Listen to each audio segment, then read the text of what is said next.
on the highway. We're going to call the order. Please call the roll. Good evening, Commissioner McCarty. Here. Commissioner Natalie Smith. Here. Commissioner Malachi. Here. Commissioner Pat Smith. Here. Commissioner Wentz. Here. Commissioner Poole. Chairperson Roulette. Here.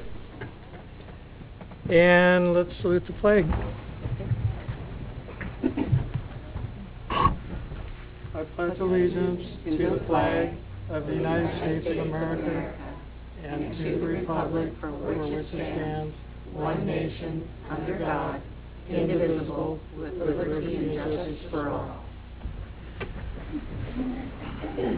So tonight we have special guests, the traffic safety, the mayor, the liaison to the city council, and fire department, public works. Who else? Everybody's special. Everybody's here, and we're glad that you're here. And the agenda tonight, we're going to have a transportation system update, and then we'll go on to the consent agenda, the minutes, and the regular agenda, and then business from the Planning Commission, and adjourn. So where would we like to start with the transportation plan update? Sure, and if I could just take a moment to welcome Matt Bell with Kittleson and Associates. He's going to have a lot of information this evening that was provided in a PowerPoint in your packet, and we realize we only have 55 minutes, and that you may have a lot of questions either during the presentation or after the presentation, and we welcome that input tonight. But we also wanted to reassure you and members of the Traffic Safety Commission that there's going to be other opportunities to provide public input as well. As part of the contract, we're required to meet with the Planning Commission to update them on where we are with the process, because we do have a technical advisory committee and a policy advisory committee that has been meeting up to this point. And so Matt's going to kind of take you through that process. And then, like I said, if you have questions, you're welcome to ask at that time. Okay, Matt? Yeah, that sounds great. So as Jackie mentioned, my name is Matt Bell, and I'm with Kittleson and Associates. And I am the consultant project manager on the project. There is actually a good number of people, both at Kittleson and elsewhere, that are heavily involved in this project. So also at Kittleson is my counterpart, Molly McCormick, can't be here with me today. Also Matt Hugart, who is the project principal on the project. And here behind me is Darcy Rudzinski, who is, she's involved in this project as well as your downtown revitalization project. So we have a little bit of coordination going on both with Darcy as well as Matt Hugart, who's involved in that project as well. And then there's a good number of folks from the city that are involved. In addition to Jim and Jackie here, we also have a pretty good input from Eric Swanson and Carolyn Gray, and then others as well. So as Jackie mentioned, we're going to talk about the transportation system plan update, and I do want to emphasize that we do have a fair amount of material to cover. We have a lot of background that we could be providing, but we kind of want to dive into it a little bit. We also want to make sure that we give you guys plenty of time to ask questions and provide input on where we are, and as well as just get to more of a general discussion towards the end there. All right. So just so as I mentioned, there is. Sorry, you guys. I have a less abridged version of the presentation in front of me. You're all welcome to it as well. So I'm going to try to not look at one or the other here. But in terms of the project schedule, or as part of the overview, I'd like to talk about the project schedule. We kicked this project off initially in August. And between August and October, we were really focusing in on the goals and objectives of updating the TSP. So what is it that we want to try to accomplish through this process? We also identified what funding sources were going to be available to ultimately fund the implementation of the plan in the end, which those things combine to help us really to shape both what we look for and what we look for in terms of solutions. And then through October, January time period, we were looking primarily at the needs and deficiencies of the transportation system, moving into January to April and talking about potential solutions. That's essentially where we are today to talk about those needs and talk about those solutions. we will come back to you guys a couple more times, once in right around the June time period, to talk about the draft financially constrained plan, and then again to talk about the draft transportation system plan, and those will both be in the form of joint work sessions with the Planning Commission, the City Council, to really workshop these projects, or the the plans and projects and things that come out of the TSP. So I want to make sure you know this isn't the last time we're going to see each other. We're going to have at least 2 more times, and then in addition to that, there will also be a hearing that is quite a ways down the road there.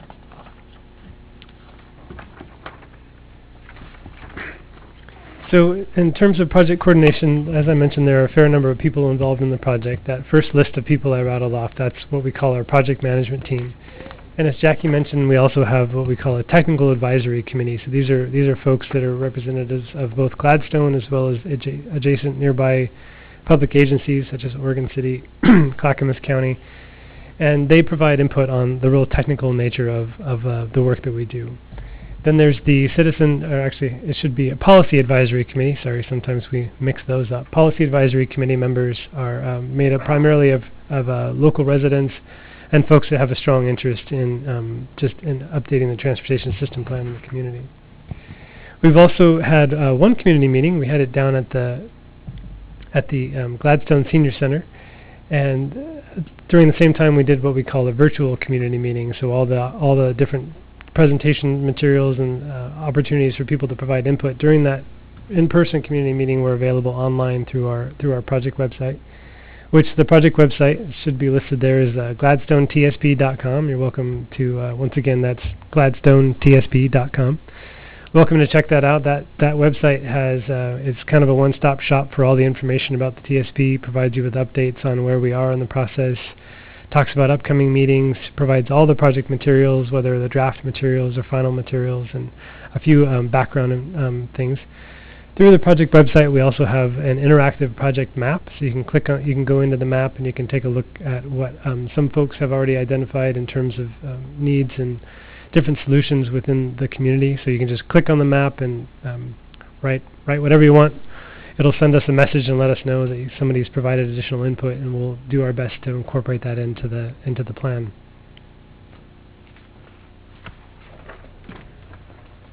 So before I dive into the actual needs and solutions of the project, I guess I want just to give you a little bit more background on the project overview. We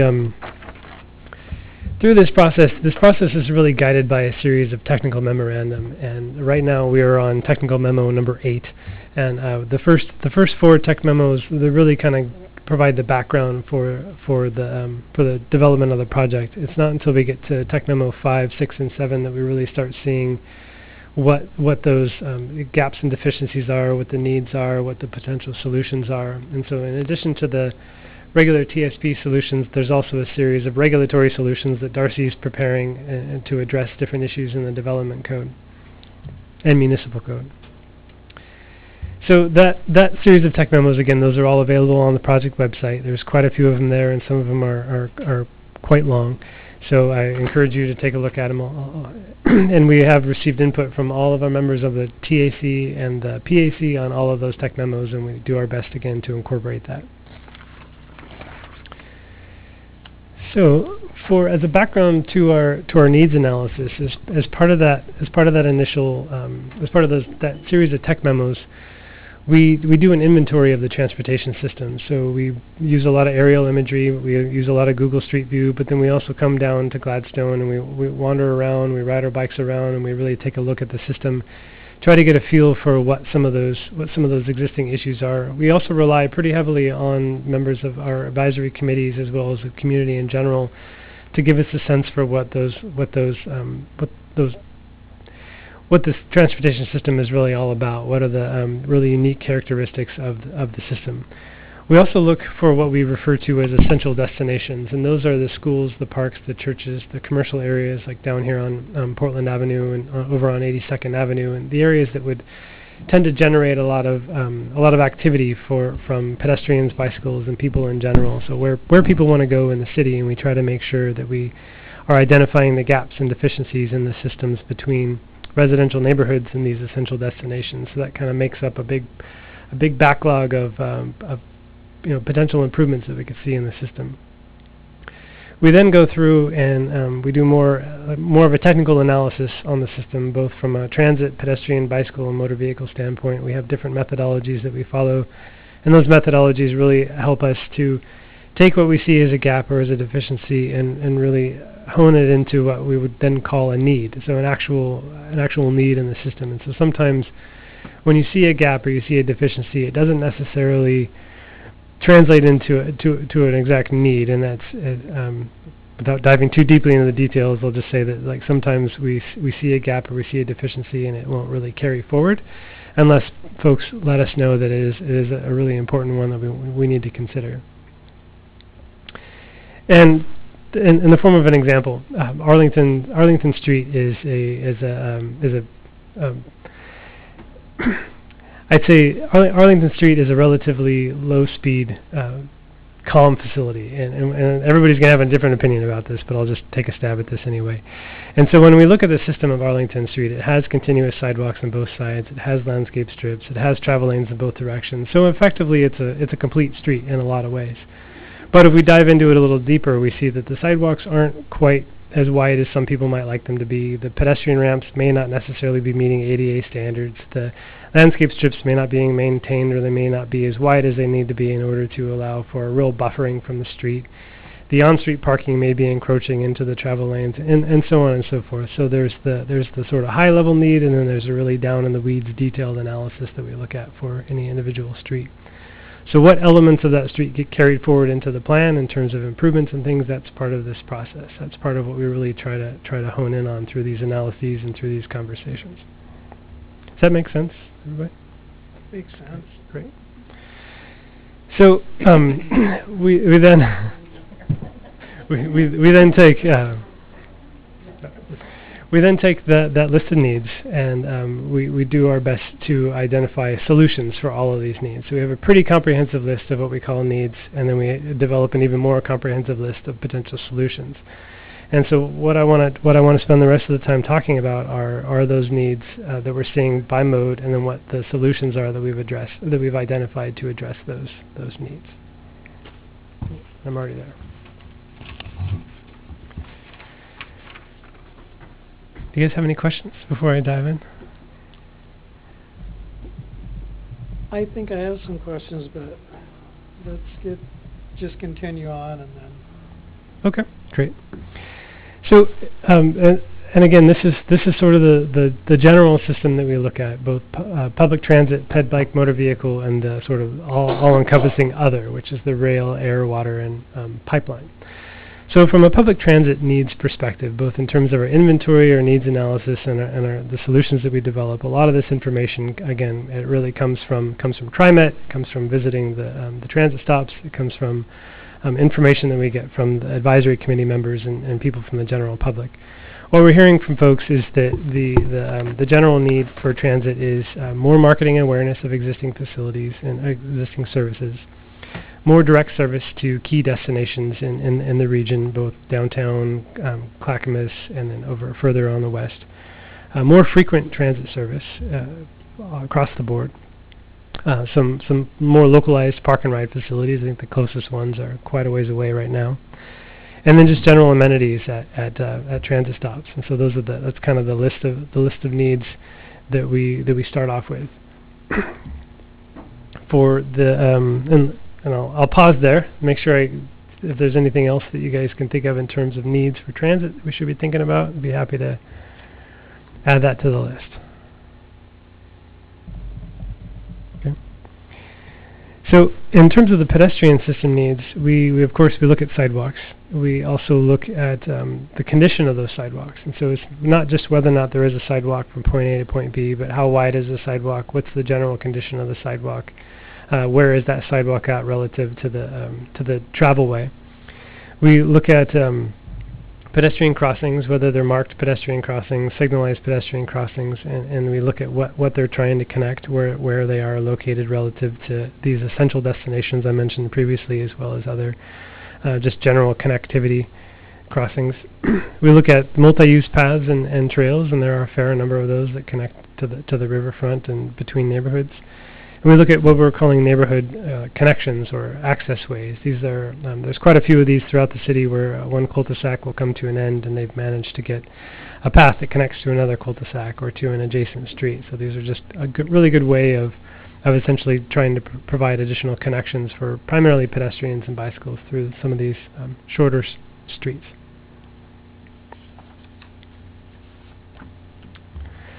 So for bicycles, we look at the presence of on-street bike lanes. We also look at whether or not there's any improvements needed to some of those bike lanes. And just by way of example, you have continuous bike lanes on 99, fairly continuous bike lanes over there on Oatfield, and other bike lanes in locations throughout the city. And when we dive into those analyses, we try to determine whether or not the existing, even though there is a bike lane right there, how comfortable is that bike lane for folks that are utilizing those facilities.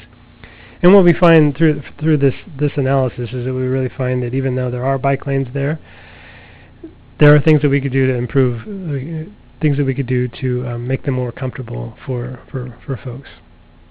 We look at the potential for shared streets, and there are a fair number of streets throughout the city that are relatively low speed, low volume streets that could be identified as, you've probably heard of things like bike boulevards, shared use streets, different names for the same thing. Essentially what these are streets that we would want to prioritize bicycle movements for connecting different places in the city.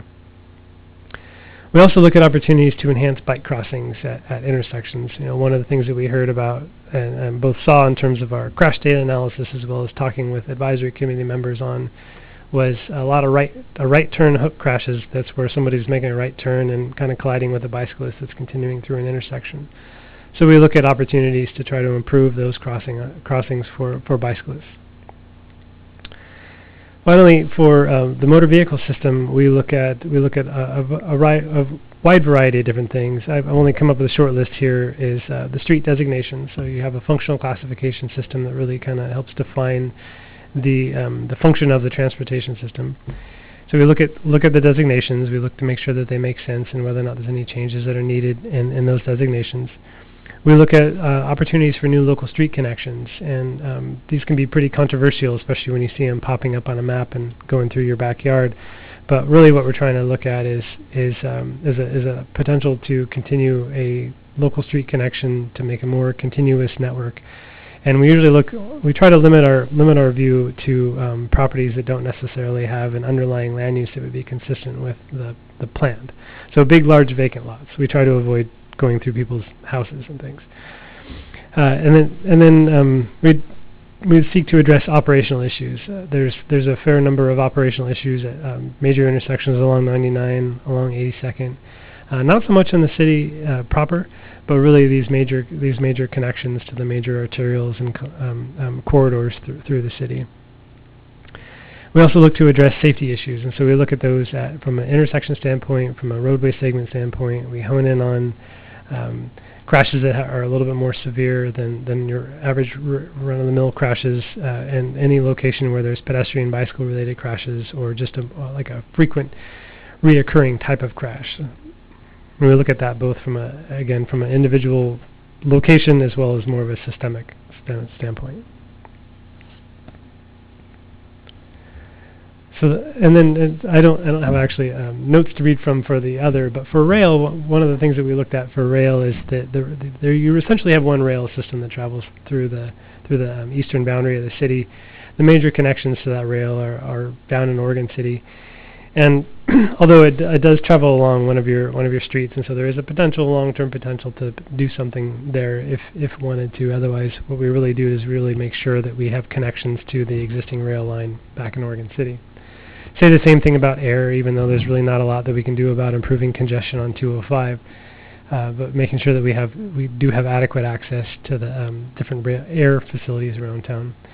Water is a pretty important, maybe not necessarily for travel, but for general recreation in the city, just making sure that we have adequate connections and access to the riverfront. And then pipeline, there are a fair number of pipelines, although it's not something that we tend to dive too deeply into. It's a little big picture for the TSP. Quick question. So yeah. On the air, are you also taking into account any of the upcoming drone regulations on that? We have not.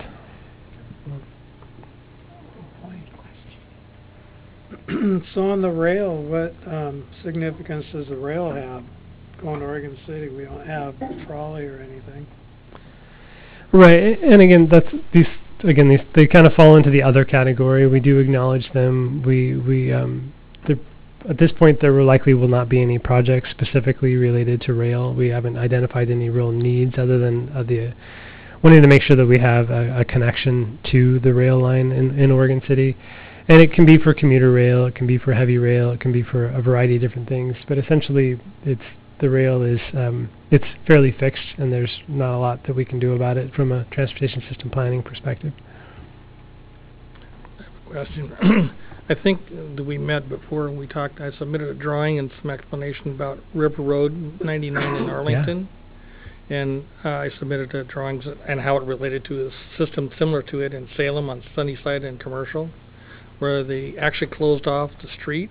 Right. And I think your explanation was that River Road was parallel to 99. It was a parallel thoroughfare. But if you go back to where Burgerville is, it's stopped and you can turn right or turn left right there anywhere, whichever way you want to go. But when you come down to this end, driving across that intersection on a regular basis, the elevation change and the different lighting in the day, during the day or night or evening when there's low sun or whatever, it's very dangerous. A long ways across that intersection, and that's why I submitted to you those drawings and explanation. It's only 1,000 feet back to the next intersection, and it only impacts a small group of residential area back in behind there, and affects none of the properties that are facing 99, so they're not hurt in any way. But it affects the pedestrian, bicycle, and motor vehicle, all of them, and now we're increasing the density there. And I'm just wondering if we could keep that on the table as a possibility to look at that. Whatever priority, I know you have other things on there, but I'd like to not let that one go. Yeah, certainly. That's kind of moving into the solutions category. We looked at the operational issues at 99. Right now, it's a problem. Absolutely. It's yes. It's we looked at it from both an operation and a safety standpoint. It does have a fair number of issues. It is identified on ODOT's Safety Priority Index system, their SPIS list, as a top. It's either a top 10 or top 5 site throughout the state in terms of safety issues. ODOT unfortunately hasn't gone so far as to identify what improvement they would be recommending out there as of yet. They do typically take these top 10, top 5% sites and analyze them and provide some kind of an input for this type of work, but so far they haven't done that. So what we have as part of the solutions memo that we're going to talk about here in a second, we did go through and identify a variety of different ways of addressing both the safety and operational issues at 99 Arlington, and I'd be happy to get into those here in just a second. Any other questions before I move into solutions?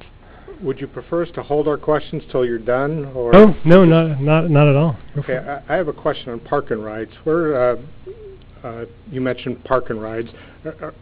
Where are you beyond concept in terms of number, locations, that type of thing? Well, at this stage, we got as far as saying we definitely feel like we need a park and ride somewhere in the city, and we started identifying some of these opportunity sites. And through our community open house, a few folks identified a handful of churches that they felt like would be good locations for park and rides. Churches have a tendency to work pretty well for park and rides. They don't have a lot of activity during the day if they don't have daycare or other activities going on, so they tend to have some available parking. Unfortunately, it's not something we can necessarily program into a TSP in terms of this will be a park and ride, because it's a church and they can ultimately choose to use how they like. Also, we learned through this process that TriMet doesn't prefer to use churches as park and ride facilities. So at this point, we recognize that there is a need for a park and ride. We haven't identified a solid location for a park and ride yet. Because out of Gladstone, they seem to be, if you're going to moving yourself into the metropolitan area, perhaps for work, on McLaughlin Boulevard and 205, you have light rail connections that don't come all the way out here. And at least at the one on the orange line on McLaughlin Boulevard, parking is non-existent anymore. They filled up the Elks Club and the park and ride next door at the terminus of the line. So if you're a Gladstonian who goes downtown, park and ride here on McLaughlin would get you to light rail. And I think probably not in my lifetime will we see light rail extended beyond where it is, but that's just a guess. Yeah. So we have explored a lot of different ideas for park and rides and different ways of getting downtown. Talked a fair amount about Mildrum Bar Park and a fair amount of parking over there. Talked about just different sites. I think the one that had been identified quite a while ago was right there in the southeast corner of Arlington and 99. Although, given that location and the issues that intersection has, we almost want to stay away from it if we could. So it's something we've considered and will continue to consider as we go through the process. Okay, great. In Oregon City, do they have a big park and ride anywhere in Oregon One City? downtown. It's not very big. Yeah, they have a municipal lot downtown that some people use as a park and ride. It is a pay facility, I believe. I think after a certain number of hours, or either you get free hours and then it's pay, or it's pay as you go. There's a parking issue in Oregon City as well.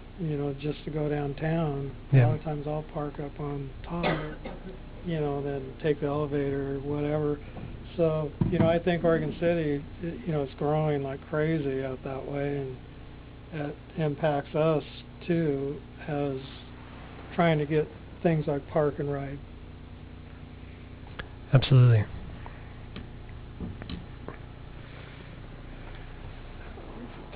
Oh boy, that's quick.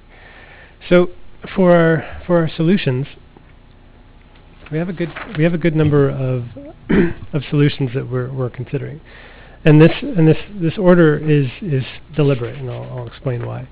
So the transportation system management and operations solutions, it's kind of a mouthful, but the TSMO solutions, these are the sort of low cost solutions that try to just improve the efficiency of the transportation system. They're signal modifications. They're trying to stay away from acronyms. They're transportation system management, transportation demand management, and other different types of other ways of sort of changing travel behavior and different things that we can do to try to just reduce vehicle traffic in the city. And so there's a big broad range of different TSMO solutions that we've been considering. Some of the basic ones that we've looked at for the city be something like carpool matching services or collaborative marketing. That's where you kind of get together with some of the local transit agencies or some of the local businesses and look for opportunities to collectively work together to help folks, how to get there type of resources. Some of the under TSMO as well are different policy solutions that we're looking at in the municipal code and the development code in terms of limiting or implementing more flexible parking requirements for new development, as well as implementing parking management strategies, access management strategies, transit and truck signal priority on 99E and 82nd Drive, and anywhere where there's a fair amount of heavy vehicle traffic or bus traffic. Would there also be any changes recommended for planning in how we manage traffic studies for new development? Absolutely. Yeah. Through this process, we're developing what we call transportation impact analysis guidelines. Okay. And so those guidelines will, right now we don't know where they're necessarily going to live. There is a few different options. One of those is within the municipal code. Other areas are within the development code, and then there's also within as an attached. Some jurisdictions like Oregon City has it as a separate document outside of the TSP. Some folks include it as an attachment or appendix to the TSP. So there are a lot of places it can go, but we will be developing that as part of this process. That'll be one piece we specifically want to make sure our city planner at the county is aware of when we have it in place.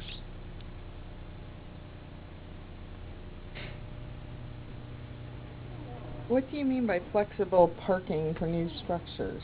What exactly does that mean? Boy. That's I know it's a loaded question. well, it sounds a little frightening.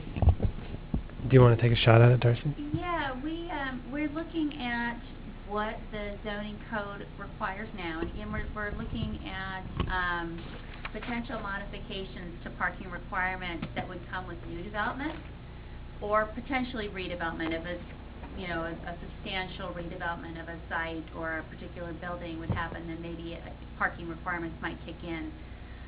And in those circumstances, is there a way, or are there ways to make those requirements, match the need, if you will, so you don't end up over parking? So if you look at McLaughlin, are there opportunities to allow for shared parking, flexible, or if businesses have different hours, for example, and a developer can show that that will be the case?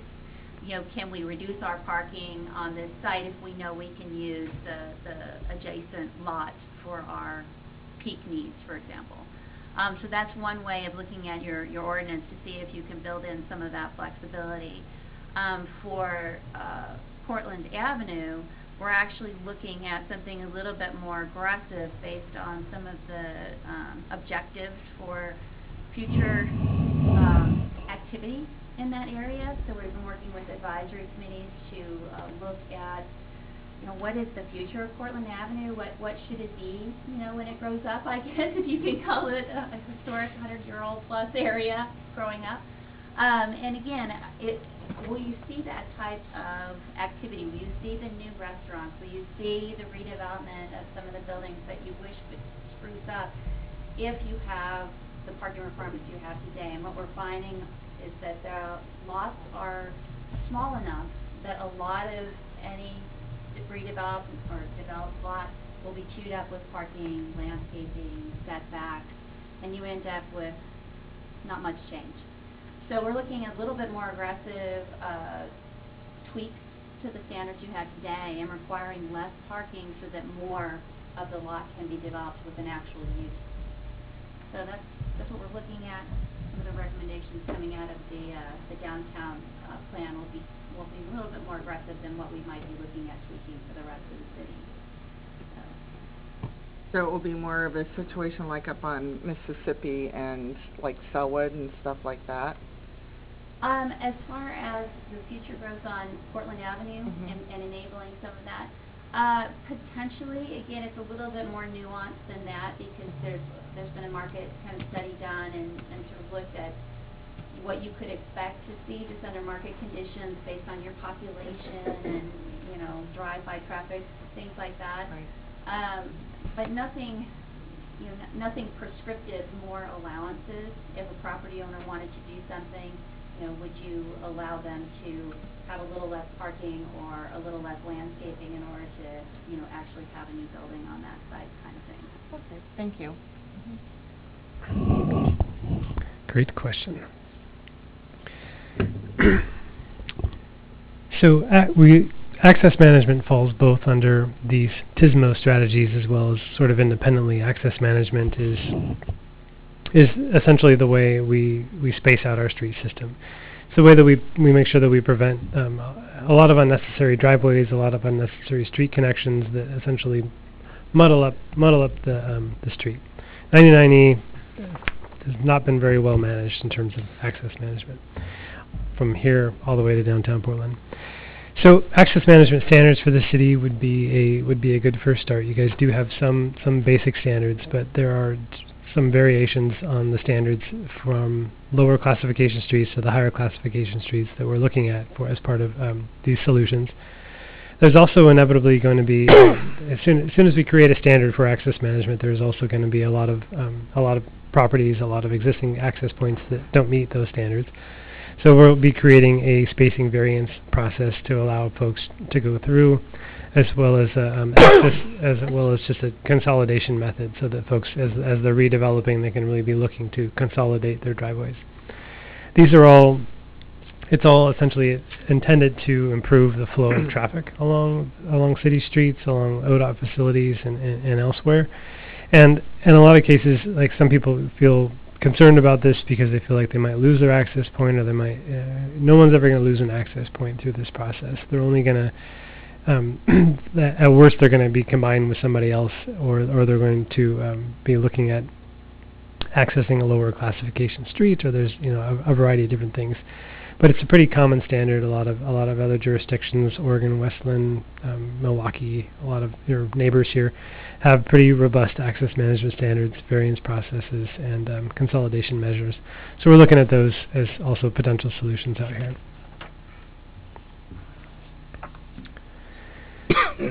From there, we look for our pedestrian solutions. We look at sidewalks. There's a lot of different ways you can look at sidewalks. Again, we look at filling in gaps in sidewalks. We look at tearing out existing sidewalks and building them so that they're a little bit wider, or maybe more up to standard in terms of ADA and accessibility requirements. We look at new access ways, and there's a small number of them throughout the city that are real opportunity sites where the right-of-way has been preserved for these access ways to go through. We look at shared use paths and trails, and the previous TSP had a good number of them. The city parks plan that they're really developing right now could also be a good venue and a location where we might find additional opportunities for paths and trails. We also spend a fair amount of time on enhanced crossings, so this is taking a regular unmarked crossing or marked crossing and looking at ways to enhance those to try to improve general connectivity. And for the most part, it seems like a lot of the crossings we've identified so far are related to transit. So a lot of the folks that visit us during the open house and a lot of the members of our TAC and PAC committees are identifying these enhanced crossings at adjacent to transit facilities and parks and schools and things like that.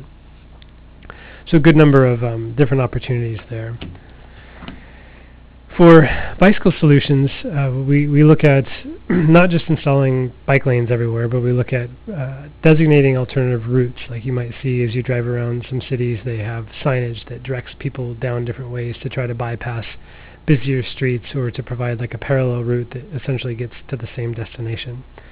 We look at shared lane pavement markings. These are those sharrows you might see. They can be used to essentially provide a connection between a discontinuous system. They can also provide direction, whether by moving the chevron that's on the top of the sharrow. But essentially, a sharrow is what it's really trying to do is really trying to convey to the motorists as well as the bicyclists that they belong in the street and they belong approximately where that sharrow is sort of trying to direct them. Of course, we look at on-street bike lanes. We also look at opportunities for what we call separated bike facilities. So these are your buffered bike lanes. You can see those on 99E today. Look at cycle tracks. Those are the sort of the raised separated facilities, both one-way and two-way. And we look at shared use paths. So you guys are probably pretty familiar already with shared use paths through the city.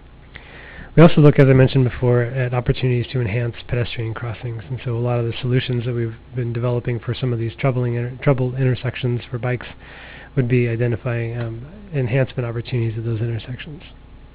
Finally, for bike solutions, we also look at wayfinding signage, and that's, again, if we're going to be designating an alternative route to a street or to a different designation, we're going to want to be able to identify wayfinding signs and kind of like a network of sorts to help folks get around on their bikes.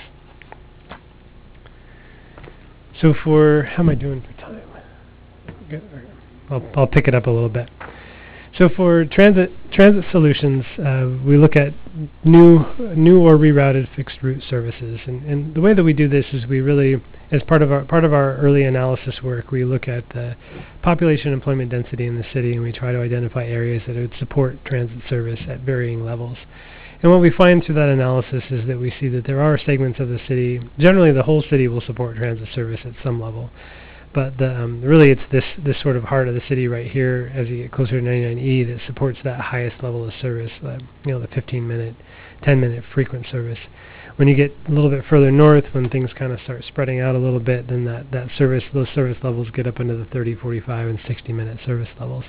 So it's based on analysis we look at under existing and then projected future conditions. And we really try to identify where those different service routes could potentially be serving these populations. We also look at stop enhancements. We really rely on TriMet's bus stop guidelines for this. Their guidelines are pretty comprehensive in terms of what types of amenities they offer at different stops based on various levels of ridership. Luckily, they also provide ridership data, so we're able to identify what some of those amenities are. And again, looking at park and ride facilities. One comment on that. Yeah. So you're saying that you're looking at the people who are currently riding the TriMet in those stops that are currently reporting that there's not enough availability to ride those buses at those stops, right? Not necessarily. No, we look at ridership levels, so how many people are getting on and getting off at a particular stop or set of stops. Right. And based on that level of activity, we can determine what type of amenity. So whether it's just a pole or a bench or a shelter. No, I get that. But earlier you had mentioned that people were reporting that they weren't frequent enough, for example, I see. right? Yeah. So if the buses aren't showing up, people aren't riding them, therefore the ridership's going to be lower. For Correct. example, near my house, I know not to ride the bus in the middle of the day, or weekends, or holidays, or at night, because there isn't a bus during that time. Yeah. So the ridership at that bus stop is going to be really low because there aren't buses, right? Correct. So I think the one number might skew the other. That's a good point. That is a very good point. Ridership is a reflection of the level of service that's being provided at the stop. Yep. It's good. 'Cause I know there's regular buses on 99 on McLaughlin that I see occasionally on Portland Avenue and going up certain parts of Dartmouth, but not on Oakfield. Yeah, and what I'll say about transit in general is that transit really follows population and employment density, and as those population and employment densities increase, the level of the service in general as well as the level of that service will increase. They do have their the TriMet's Service Enhancement Plan for Southeast Portland does identify a good number of both new service routes as well as expanded coverage of routes and more frequency of different routes. And I have a little teeny tiny map if you guys would like to take a look at it. But basically, the the Service Enhancement Plan for Southeast, if you Google it, you can take a look at what the plan is. Generally, what we're seeing through this is that a lot of the areas that are currently not being served within Gladstone will be served with these new routes, and I put that in quotes because they're not really specific about what level of service they're going to be providing to these areas. So it may be 60-minute service, it may be peak hour service, it may be just directional service. So it's not real clear what they're offering, but they are offering expanded service and service coverage in those areas. Let's see, where am I? So for motor vehicles, and I'll say one of the reasons why motor vehicles falls on the bottom on the list here is primarily because these are the most expensive improvements on the transportation system in general. So if we're looking at upgrading streets, upgrading intersections, modifying traffic control, those come with the biggest dollar items. They also, we also see a lot of different changing trends in the amount of people that are walking and biking and taking transit, and so we tend to want to try to emphasize that as much as we can. Nevertheless, there are a good number of operational and safety issues that need to be addressed as part of this process. So we do look at a fair number of capacity-based improvements at intersections, such as turn lanes, traffic signals, signal timing modifications, phasing modifications. We did look at a handful of roundabouts. We considered a roundabout at 99E in Arlington. Looked at roundabouts at the 82nd Drive interchange there with I-205, and a couple other places that didn't really pan out very well. I'll skip to the punch on Arlington. Unfortunately, a roundabout does not work on Arlington and 99E. It takes too much traffic. And then we also look at, as I mentioned before, we look at a fair number of street connectivity changes, like whether it's changing functional classifications, extending or changing local roadway designations, and creating new connectivity that way. So I think we have a little bit of time here at the end, and I do have a good number of project examples. Obviously, you've already talked about 99E in Arlington as being a potential issue site. I'd really like to hear from you. We have a lot of this is in my head. I also have a fair number of tech memos here in front of me that I could reference from in terms of both the needs and the solutions and the different things that you're seeing in the city, things that I've talked about. I'd like to get your input if we could.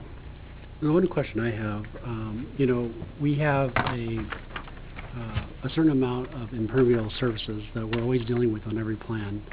And are you looking at all in terms of what materials might be better? I know the EPA had recommended some that we weren't using. Are you looking at all at materials, technology, et cetera, or just going with what everybody's currently doing? So that doesn't actually typically get covered by a TSP, although I don't want to speak for Jim over there, but Jim is in the process of developing design standards for the roadway, for the city streets. I imagine as part of that process, the different types of materials are important to those design standards.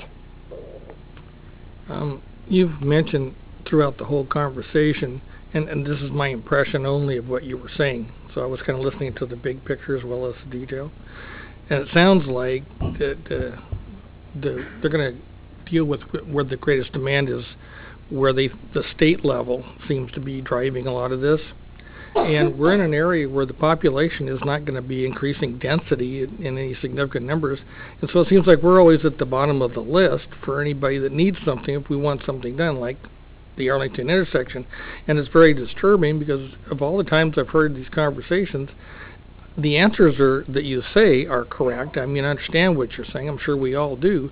But how do we raise our profile so that with the fixed number of people that live in this area and no great change in population expected, how do we get up on the list where we can be competitive so we get a shot at some of the money and an opportunity?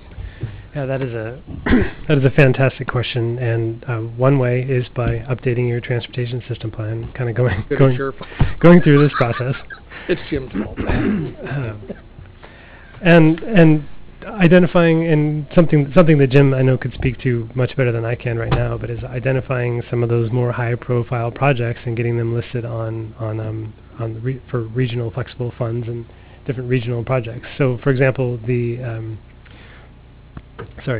trolley trail bridge is one it's a really good example of that. The trolley trail connection from the bridgehead up to Abernathy Lane and through this whole entire area. It's a very attractive regional facility that will attract a lot of attention when it finds itself into a plan that can then become eligible for funding from not just the local level, but from the state, or from the regional and from the state and potentially federal level for some of the types of projects that we're identifying. I can't tell if I answered your question. Other people want to talk. Right. So on 217, I think it is, heading out towards Beaverton, they have the speed limit signs that change speed limits. Are you considering things like that in areas like, say, on Oatfield, up around that corner, where weather conditions may change what speed we should be going? So we have been offering up reducing speed limits as a potential solution for a lot of different projects, and what I'll say is particularly for the pedestrian and bicycle environment, speeds have a huge impact on how comfortable people are walking, whether they are walking on a shoulder, whether they're walking on a sidewalk, whether they're biking in a shoulder, whether they're biking in the roadway. Speed heavily influences the comfort of that environment. And so in a lot of cases, Oatfield Road, for example, we are identifying reducing those speeds as Webster Road. Those are the first two that popped to my mind. We're looking at reducing those speeds as a way to improve that pedestrian and bicycle environment. Because my ODOT counterpart isn't here, I'll also say that we talked about reducing speeds. We identified 99E as another place where we could potentially be reducing speeds, again, to improve that environment. And we're getting a little bit of pushback. We're not totally taking it at this point, but it is something that really, those what do they call those? Yeah, and variable message signs. Specifically about a constant lower speed. I was asking more about something they could be, aware of weather or aware of, like the school zone timings and things like that. And because apparently those signs are there in neighboring areas, are we considering those kind of signs here? We will now. Okay. So just a real quick question, because I haven't really been involved as much as I probably should have been. The Arlington 99E light there, I mean, it's a psychotic place to get through, and Arlington being a collector and so forth. Why has that not been upgraded sooner? Or is it going to be?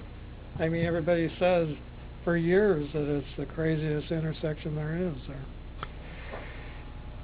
I can tell you from looking at it for quite a while now that it's a challenging spot for a lot of different reasons. One of the big issues, and I'll kind of go through our different list of solutions that we considered in addition to the roundabout. The ones that did actually make the cut and just to address the operational issues, is we considered things like split phasing. So that's that the folks with the east and westbound approach, they go at different times entirely. There is no overlap between those movements. That would theoretically address, the issue of people not necessarily knowing if you're going straight, if you're going left, or what it is you're doing from either approach. So we split that phase and make people go at different times entirely. That doesn't work from an operational standpoint. The intersection just exceeds its capacity. So then we move on to other treatments.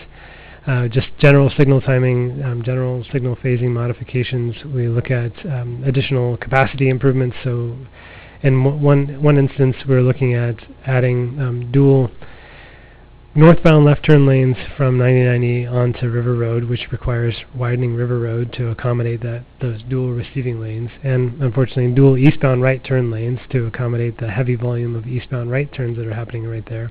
That's how you get that intersection back to its operating standard today. And that would render that intersection to be about 8 lanes wide on the south leg and like 6 lanes wide on the east leg, and it becomes a bigger barrier and a bigger safety hazard than it is today. But that's how you address it from a pure capacity operational standpoint. Some of the other ways that we've talked about are restricting various movements, and one of those is just cutting off that east leg altogether, or sorry, the west leg altogether, and having folks from that are destined for River Road or coming down River Road use Gloucester or use Glen Echo to get back onto 99 and get heading south. We looked at that from a modeling standpoint, and one of the issues that we see there is that there is such a high demand on River Road in the future, because 99E is projected to be over capacity in general in the future, that we're then looking at needing dual left turn lanes at both Gloucester and Glen Echo in order to get the traffic over onto 99 and get them up on the River Road. We then look at just restricting the eastbound movement, so no more eastbound lefts, throughs, or rights at the intersection. I have some diagrams if you guys would like to see them as well. Restricting all those movements, but it's still allowing people to make a northbound left, still allowing people in Arlington to head through the intersection onto River Road. And that one actually, that shows a little bit of promise, because we're no longer having impacts up the stream. We're still allowing some access to River Road through that area. But I'll tell you, ODOT reviewed all of the different alternatives that we had, and they're not thrilled so far about any of them. So we're not back to the drawing board entirely, but we are still looking at different operational improvements. One of the next things that we could theoretically do out there is look at alternative mobility standards. So stop looking at volume to capacity, stop looking at level of service, and just start looking at travel time reliability. Maybe relying more heavily on safety, just looking at pure safety improvements at the intersection, allow the intersection to go over capacity to address some of those safety issues, and a variety of other things. So it is an iterative process, and it's one that we are paying pretty close attention to. Yeah, I think that was the first light on the highway in Gladstone. It was right there.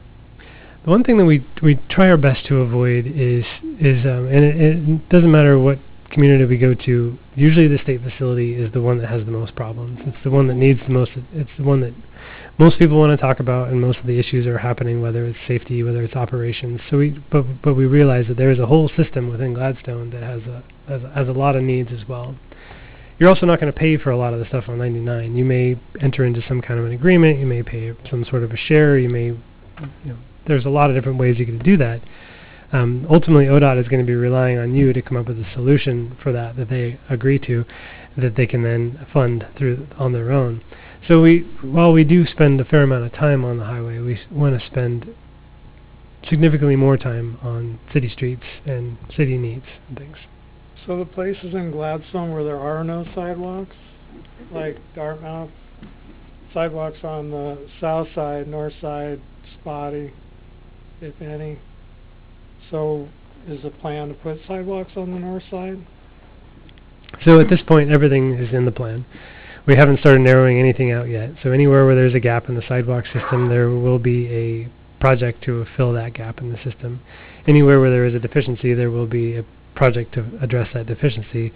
The real challenge will be is narrowing it down to something that the city can ultimately implement over the 20-year period. It's also separating out things that the city wants to fund versus things that you want to wait for private developers to fund versus you want to wait for some other funding sources that potentially could come along and fund those for you. So it's just part of the process. Thank you.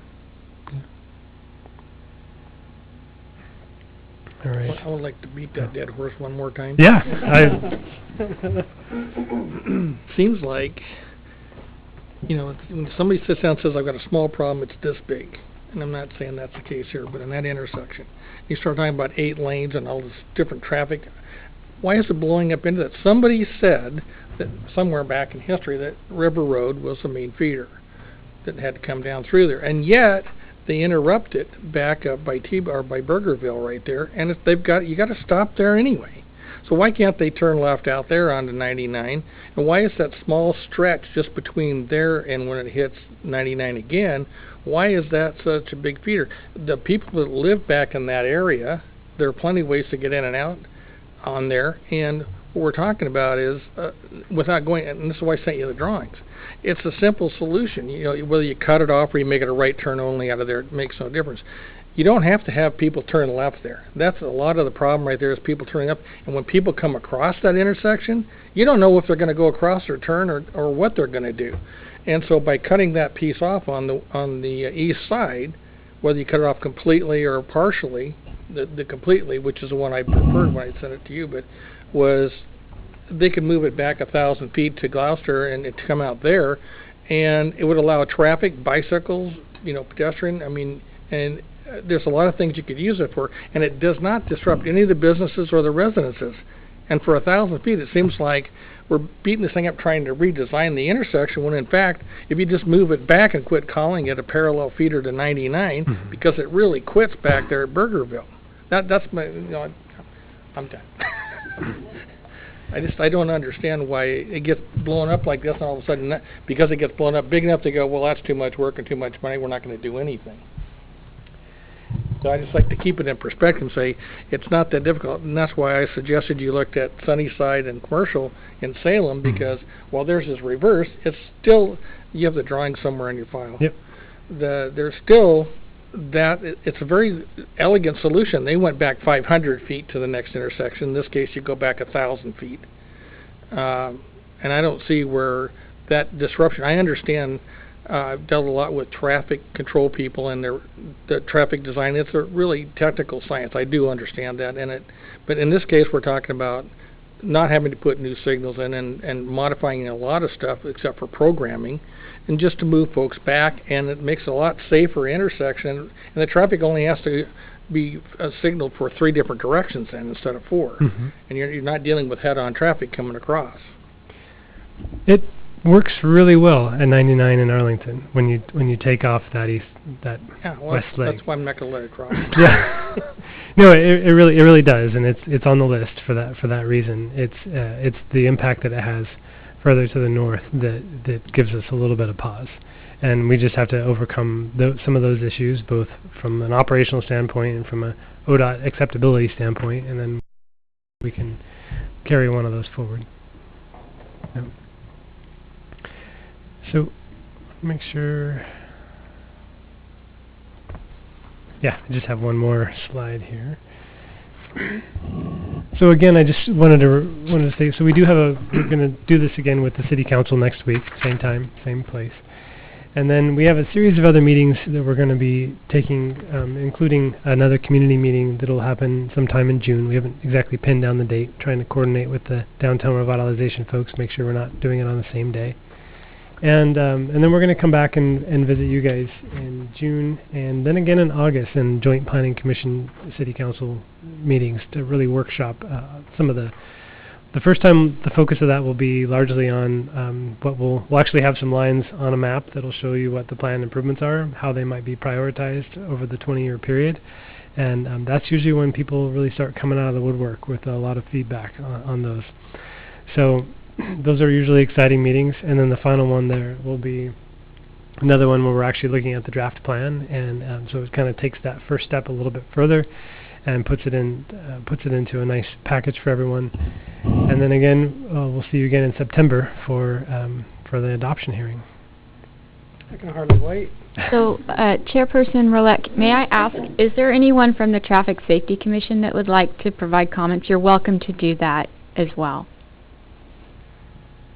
Or anybody from the audience is welcome to. So, Yvonne McNeil, Traffic Safety. Can you come up? Can you come up to the microphone, please? Thank you.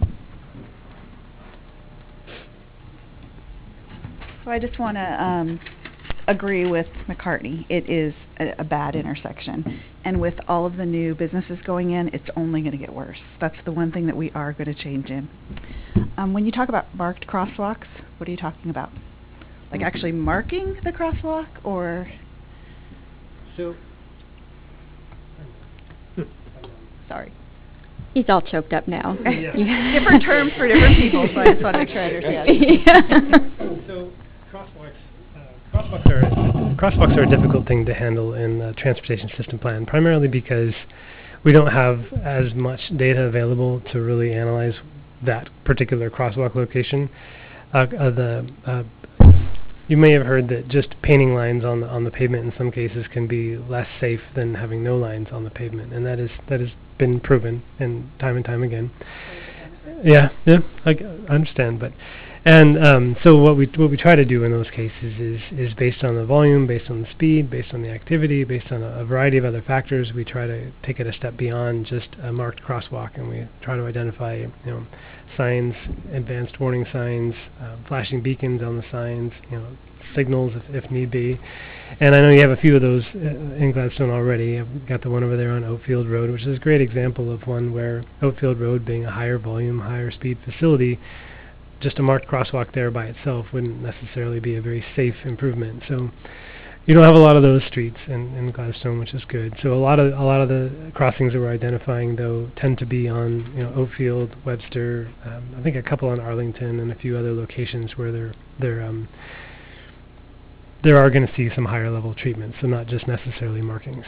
But yeah, great question. Last comment is reducing the speed on McLaughlin. I think that is a bad idea unless we also reduce the speeds on the other arterials. If you take McLaughlin and make it 30 and you've got Oatfield at 35, people are going to start taking Oatfield, and it's just going to jam up our side streets.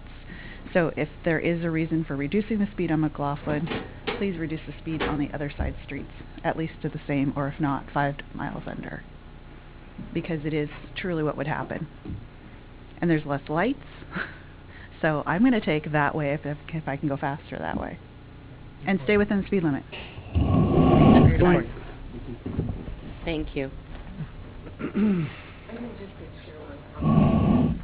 So, Mindy Garlington, and I'm on the Transportation Board. And we've had a lot of meetings, and I won't speak for the meetings that happened before us with the City Council and people. Our board itself, one of the big things that we talk about is safety. Getting our kids from point A to point B in a safe way. Getting the people that are walking from point A to point B in a safe way. The bikes, the sidewalks to get kids to and from school. So those are some of the things that we've really talked about. You're far safer in a car than you are on foot, or on a bike, or just walking to and from the bus. So that has been one of our biggest concerns when we're talking about prioritizing what we felt was really important for the citizens of Gladstone and the kids and the moms and the people walking, and that just to vision people being out and in a vulnerable situation if you're not in a car. So just so you know, that's kind of where we started. Good. Anybody else? Feel free. Come on. He's gonna hear enough from me.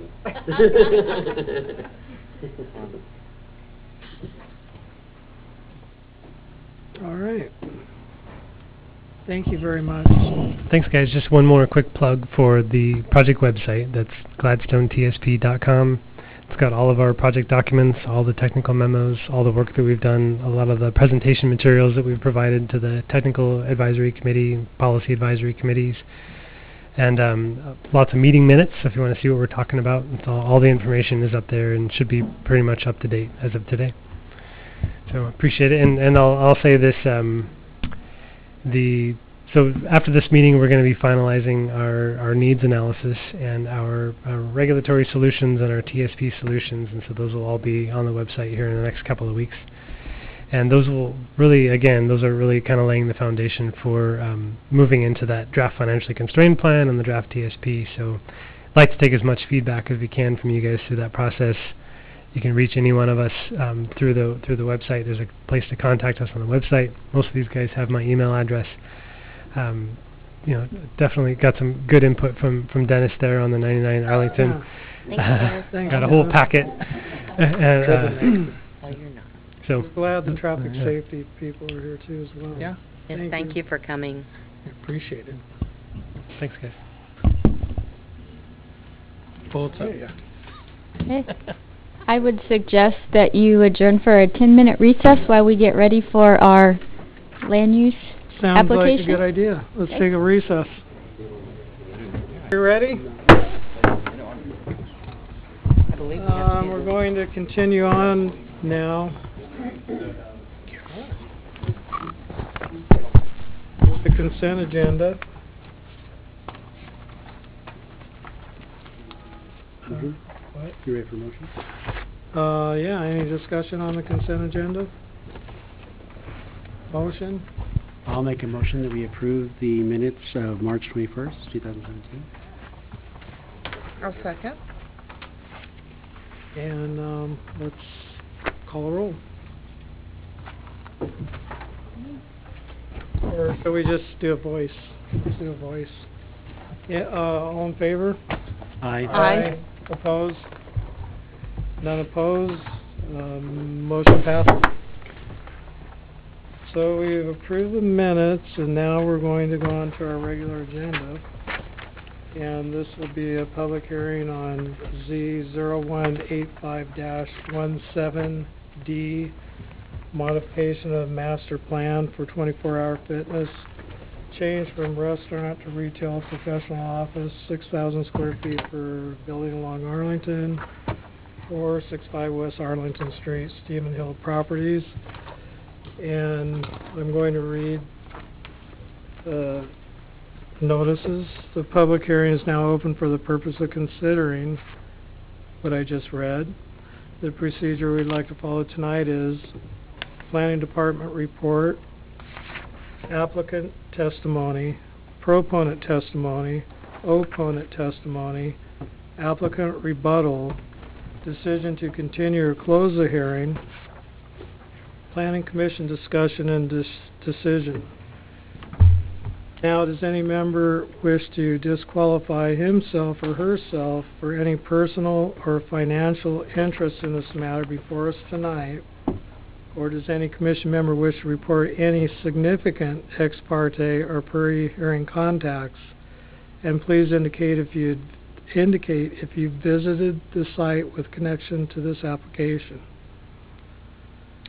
Commissioner McCarty, yes, I visited the site several times, and I did quite a bit of review on UBC as well as all the local codes and charters. So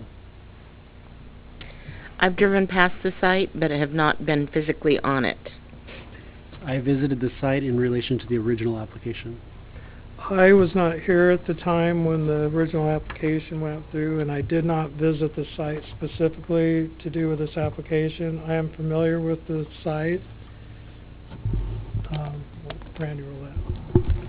Les Poole. I visited the site recently and also was involved in the original decision.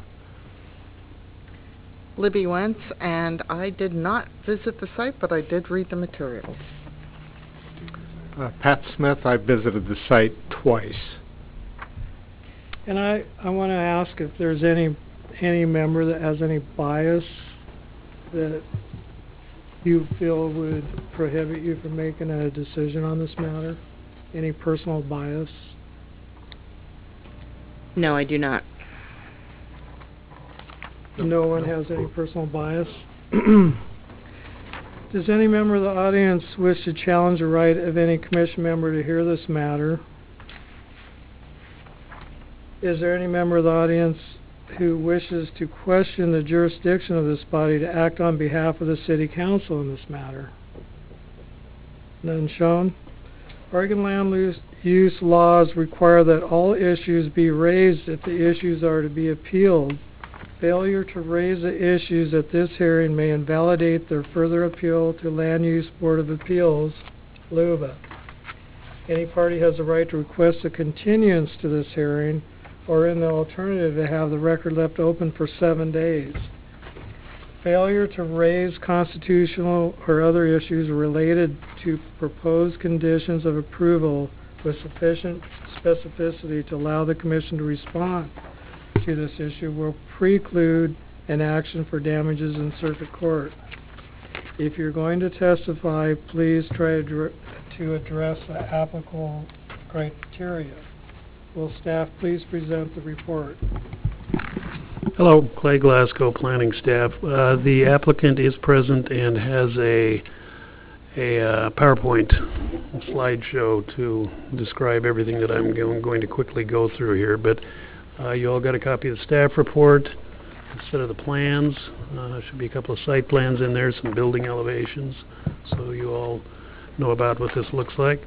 Property is on the south side of Arlington, between Arlington and the Clackamas River. I think we all know where it is, but it's just east of the Walgreens site, 465 West Arlington. It's currently under development, under construction with a fitness club, and an OLCC liquor store is that smaller building which you approved out on Arlington. That's coming along actually quickly.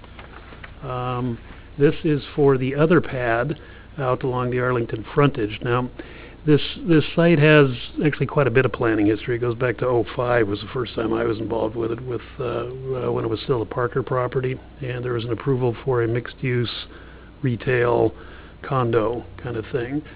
That, when the economy went south, so did that plan. This new plan came before several of you, not all of you, but some of you, in 2015. You approved the master plan along with specific design review approval for the fitness center. There was a condition on that each of these two master planned pad sites come in individually for further design review. That was most recently done with pad A, which is a liquor store, and we're coming back with pad B, which requires both that specific design review approval and a change to the master plan, because the master plan saw this as being a restaurant, and now the specific plan is for a mixed-use retail office building, 6,000 square feet, slightly smaller. Dimensional requirements are essentially the same. Parking's kind of a wash in this case.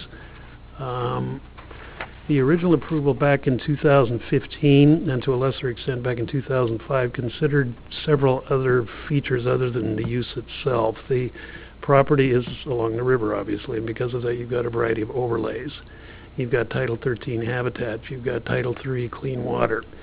The entire site was mapped as being within the 100-year floodplain for the Clackamas. Prior to the 2015 master plan, a letter of map revision was received from FEMA by the applicant.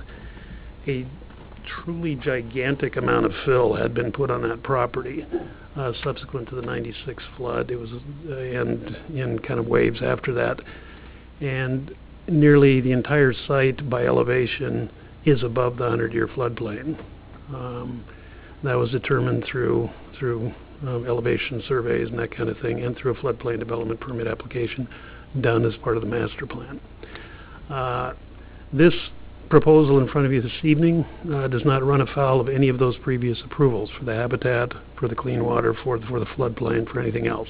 We're looking at this specifically for design review for the building itself and for the change to the master plan from restaurant to, I'm going to lose my voice, to retail office. I went through all of the criteria which apply, which are many, I might add, and was able to make positive findings against all of them.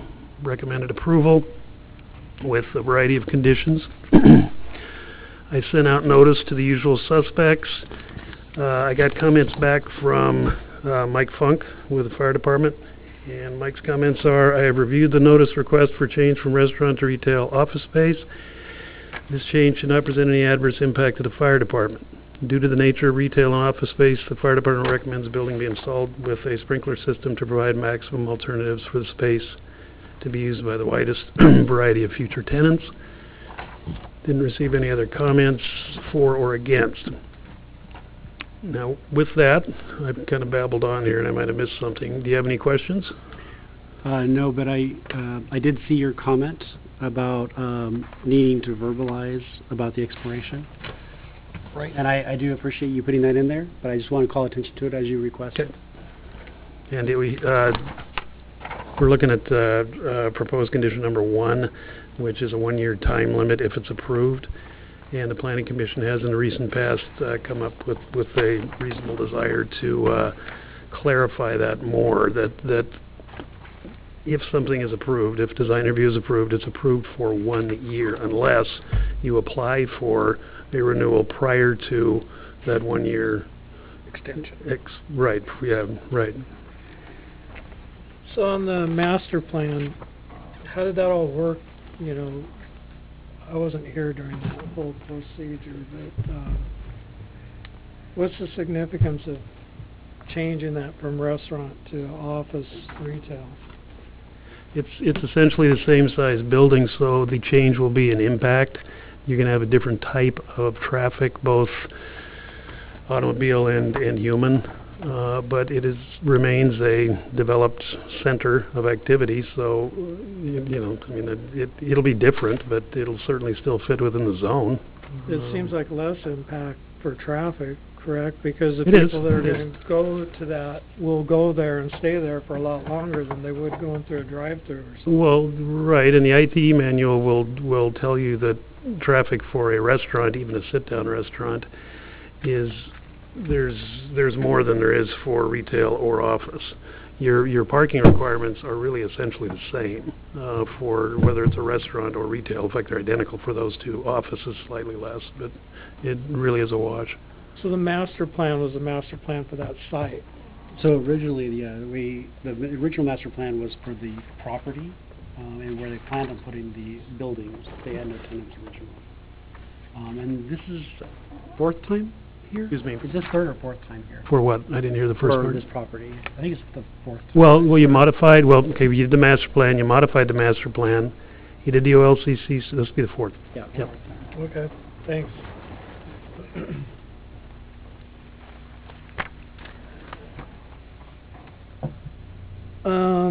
Any questions? Any other questions about the report? Were staff as well? Yeah. Yes. Jim, did you have any input as well? No, and that's why I didn't comment on it, because it really doesn't affect public infrastructure. Okay. Is the applicant or his or her representative present? We are. Very good. And would you like to add anything to the staff report? Check in first here. Name and address for the record, please. Thank you, Chairman. My name is William Martin Rucker, AIA. I'm with Basinger Partners Architecture in Portland, Oregon. My address is 3225 Northeast 40th Avenue in Portland, Oregon. And good evening. Thank you. I have no comments on the staff report. As usual, Clay's done a fabulous job, and I take no exceptions. Okay. Do you have a presentation? I do, and okay. I would ask our administrative assistant, and I'm sorry, I don't know your first name. He's our city administrator. Our city administration. I'm whatever you want me to be. So, Well, actually, the clicker is right there. Oh, here we go. So just click Okay. to the right arrow. Very good, thank you. You're welcome. So, I'm here representing Seven Hills Investments. I'm their architect. I've done all of the buildings on this center except for the 24-hour fitness. As you know, everything's under construction right now and it's progressing very nicely. I think the 24-hour fitness is going to be beautiful when it's finished. The liquor store is coming out just as we intended and looks beautiful. And this is the matching bookend of that building, but it might even be a little bit nicer as we've learned a few lessons. And so what we are asking for tonight is that we will show you the previously approved site plan. It's very, very similar to what we're proposing for the new site plan. And then we're going to review the previously approved elevations for what was intended to be a restaurant building. Unfortunately, no restaurants were interested in this site, and so after the elapsed time since the last time we've been here, we were able to secure some tenants. The tenant that we're thinking about is a physical therapy, so it will be a health sort of thing where you would go and receive treatment for shoulders or bad knees or things like that. The other half of the building doesn't have any tenants yet, so I can't report on that. But we will compare the previously approved elevations with the proposed elevations. The 3D model here is showing the proposed design, but we're just going to go through here. And we can see the site. The site's in blue. The 24-hour fitness is in most of the red, what says site. We know that the liquor store is pretty much underneath where it says work area. But the area that we're modifying is just in the blue. No other changes whatsoever are proposed. Then we zoom in on the work area, and you can see the footprint for the previously approved restaurant building. And then we zoom in on it, and we can see that it's a building that's had a few steps to try to fit into the irregular shaped lot and come out as close as we can to the street. There's a 7-foot utility easement along the frontage on the sidewalk, so we can't jam it right up on the sidewalk like a true urban building, but we're as close as we possibly can. Then we show the revised floor plan, and this has some windows and doors to show where we plan on our windows and doors. Parking hasn't changed. Virtually nothing has changed except for the footprint has been slightly modified, and it's decreased in 300 square feet. And just as an aside, the originally approved building that was the liquor store was going to be a drive-through restaurant, and we have no drive-throughs on this, so we've really reduced traffic impacts by switching from restaurant to retail and physical therapy. So traffic has been minimized. There you're seeing the landscape plan, and again, it features exactly the same as what we had previously proposed with the trees along the bottom, same exact street trees in the front. The landscape is virtually identical. This is what was previously submitted to you. This was, to be frank, was based on an Applebee's restaurant, and that just didn't happen. And so this was based on Applebee's current prototype at the time, adjusted to fit in better with Gladstone. We've taken that design and we've changed it a little bit. It's closer to being the sibling of the OLCC building, and it will feature similar steps and terraces and window on the corner, which we think will make a beautiful bookend. I had previously submitted these materials, which had a few more colors on it. We simplified it to the brick and the CMU and the aluminum storefront for the windows, and there's some black that fades into it up on the top. It's really a bronze color. And then you see the final 3D view of the building. This is what you would look like as if you were driving by on Arlington, and I do appreciate you all going by to take a look at it, and I hope you feel as good about it as I do, because I think it's a wonderful addition to the city. I'm very proud of the work, and I'm so happy to have the opportunity to work here in Gladstone. Thank you very much.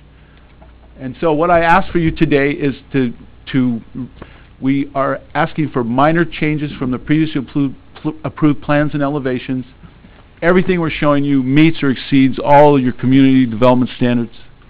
And in conclusion, I ask for approval of the modifications for the land use case file LUZ0475-15-D, and approval of design review for the proposed building elevations.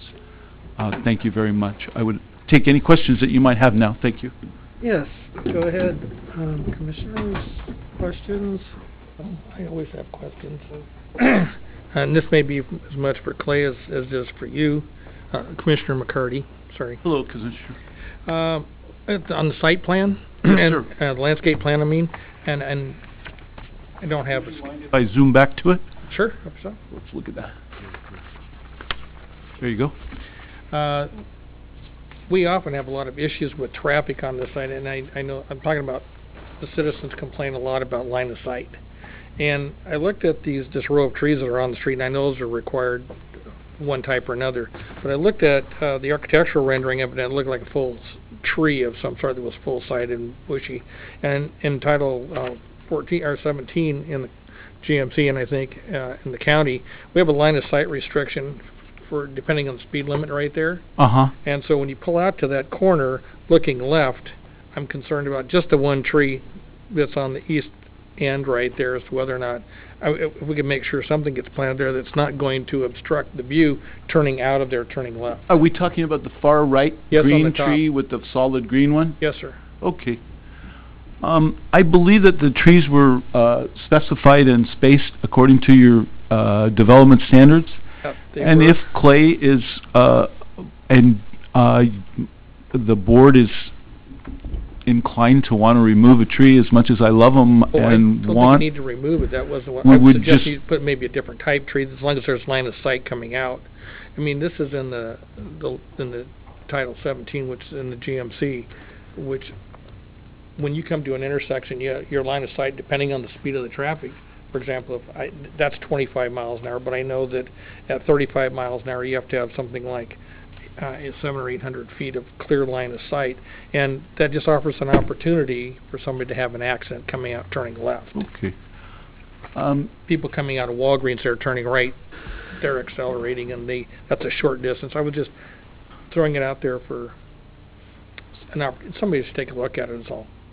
Yeah, Commissioner McCarty, I had this looked at by both our arborist, we happen to have an arborist, and our traffic people, who are sworn tree haters, by the way. And both of them felt that located and you know, I mean, we had a species on this in the master plan somewhere. I didn't see it in Yes. And I'm drawing a blank on it right now, but your point is well taken. The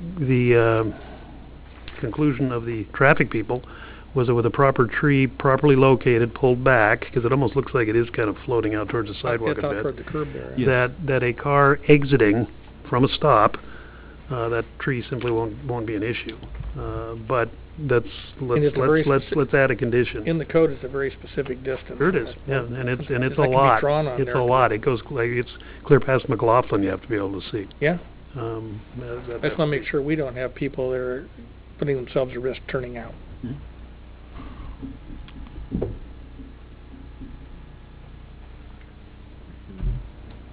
Shut up. Questions? I'd like to make a couple of comments, and I'm looking to have some concerns about parking allayed.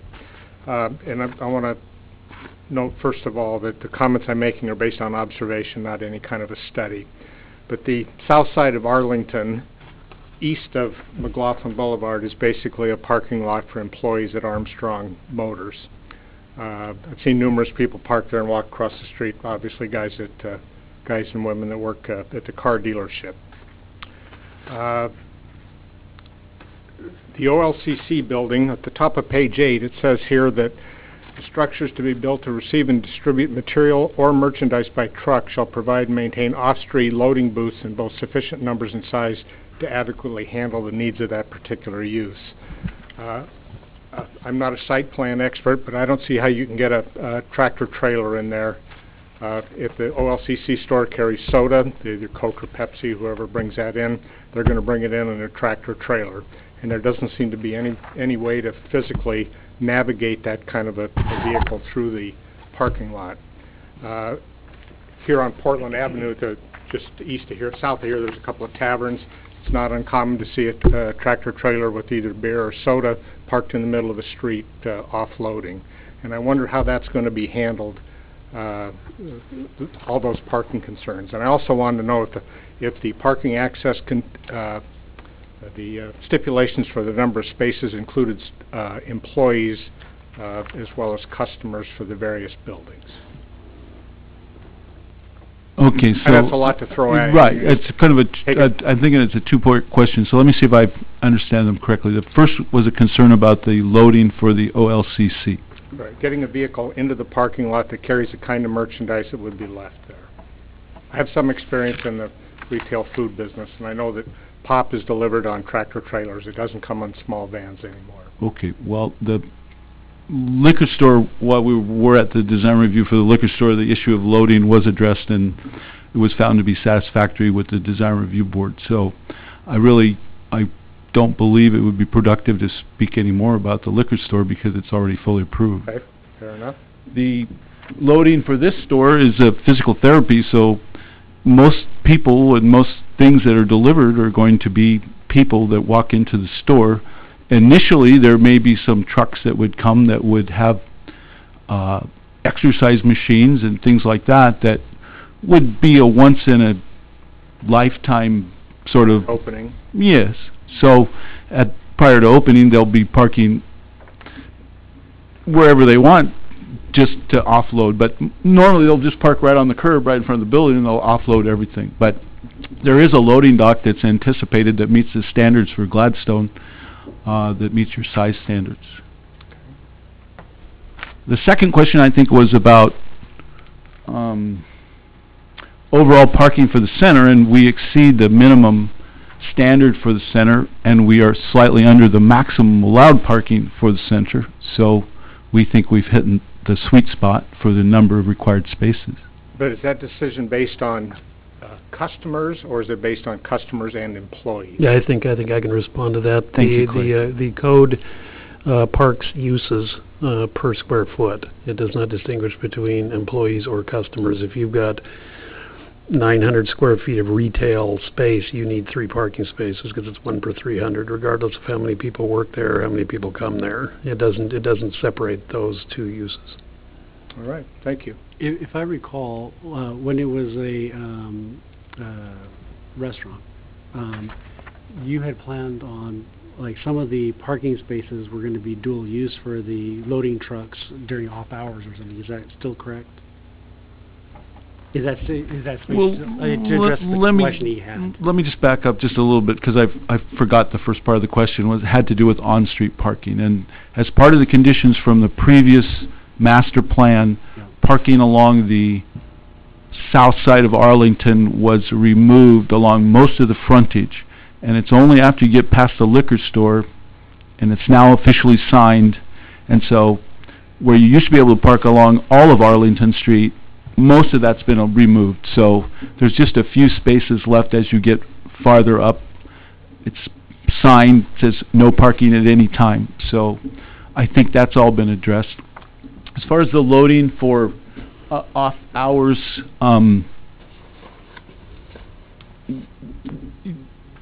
the developer's been careful to try to balance the need. Like 24-hour fitness is a morning and weekend kind of parking thing. The liquor store is probably a pretty constant across the day, but the physical therapy is going to be a daytime usage. They won't be open in the evening, so I mean it should balance out quite nicely.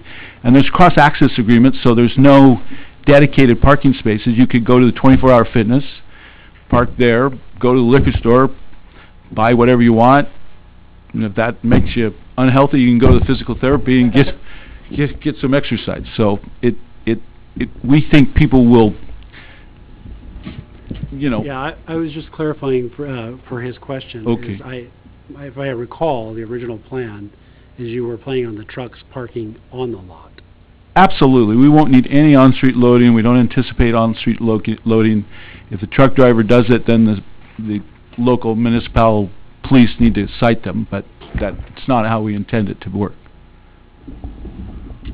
Thank you. Yeah, Commissioner Poole, and to take that just one step further, not to beat it to death, my thoughts were this will be half physical therapy and half retail, Is that? I or wish do I we knew know? what it was Okay, going 'cause I to think be. that's where the deliveries would come from, not so much physical therapy, where you're just I'm told bringing that the folks. most likely tenant right now would be a dental clinic. So it on really... half of it, or? The, Or do you- is it right now, really the, hard to the say? building is 6,000 square feet, and it's basically 3,000 square feet for the physical therapy. I think it's 2,800, Okay. and so the other 3,200. It could be 2 tenants. We Right. just don't know yet. Right. We're rolling the dice and hoping that we'll get a tenant that goes in there. But with the physical therapy, that is enough to make the building viable. Okay. Questions?